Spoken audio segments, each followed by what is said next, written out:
Hi guys, good morning! So, sa araw na to, ipapakita ko po sa inyo kung paano ako magluto ng chopseuy. Una, na-prepare ko na po siya lahat. Ayan. Meron tayong mga iba't ibang gulay. At syempre, kailangan natin ng bawang, sibuyas, chicken breast, at ang ating atay ng manok na nagpapasarap sa ating chopseuy.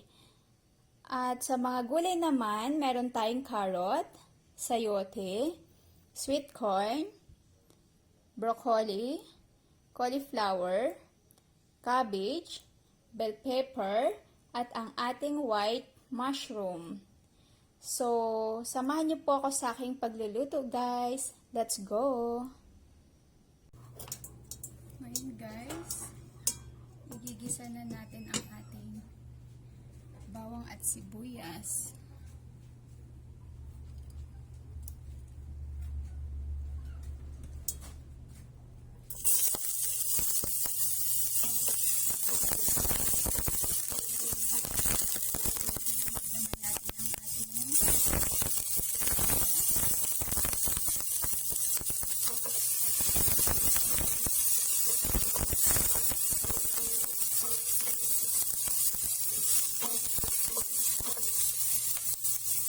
Kapag nag-brown na po siya, next naman po natin ang ating chicken breast.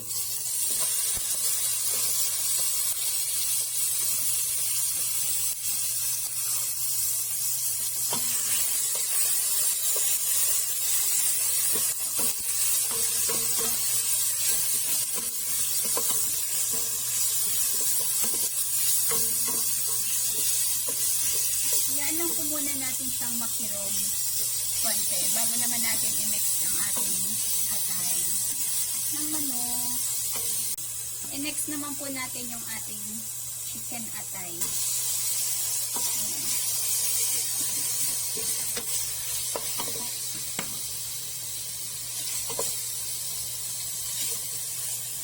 Ito po ay may halong balon-balunan, guys, para mas masarap po talaga.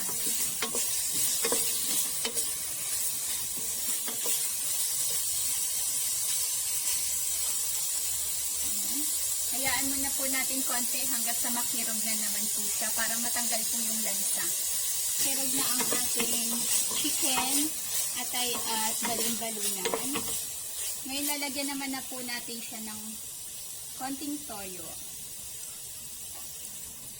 Ayan, para luminamnam ang ating chopseuy. At syempre para mas masarap. Ngayon, next naman po natin ilagay yung tubig. Konting-konti lang po yung ating ilagay na tubig para hindi siya masyadong masabaw. Hintayin na lang din po natin ulit na kumulo bago ilagay yung ating mga gulay. Next na po natin ilagay yung ating sweet corn.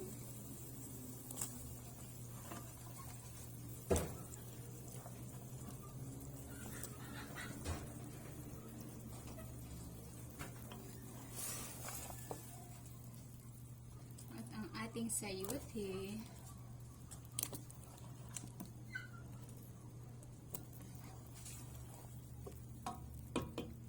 At carrot. Kasi sila yung medyo mas matagal na maluto.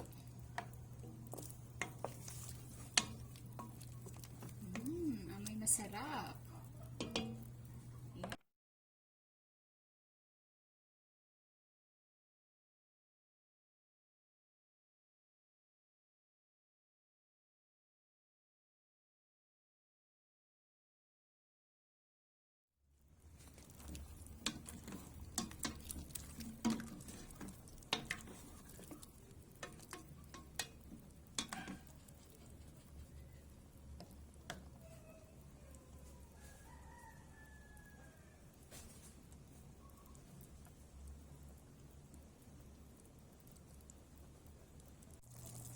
Ayan, isunod naman po natin yung ating bell pepper, guys. Ayan.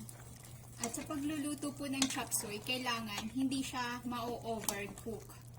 No? Kasi mas masarap yung half cook lang, mga lalabs.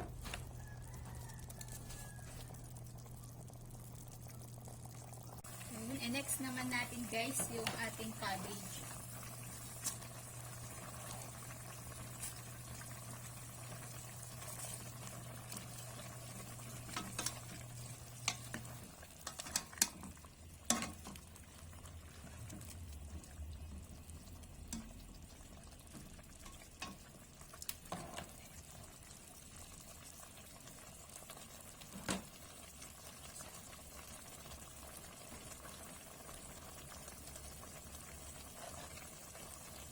Lagay na rin po natin yung ating white mushroom, guys.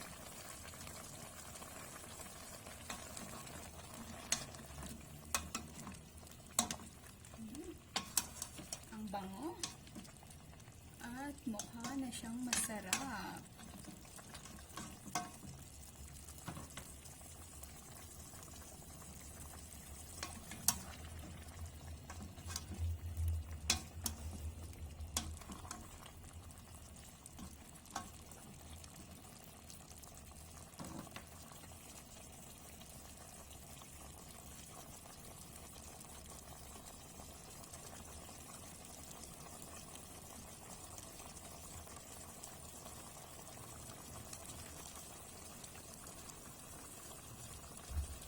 Next naman po natin yung ating pampalapot. Ayan, konti lang muna kasi i-check pa natin kung ano. Pwede na ba? Kasi hindi rin masarap pag over. Ano, kapag lumapot na siya guys, so ready na, pwede nang kumain. Ayun na guys, tapos na tayo magluto ng ating chopseuy. So ngayon, kakain na tayo. Oh my God, ang sarap. So ganun lang siya kadali guys. Napaka, effortless. As in, napakadaling lutuin. At makakakain ka talaga agad. So let's eat guys.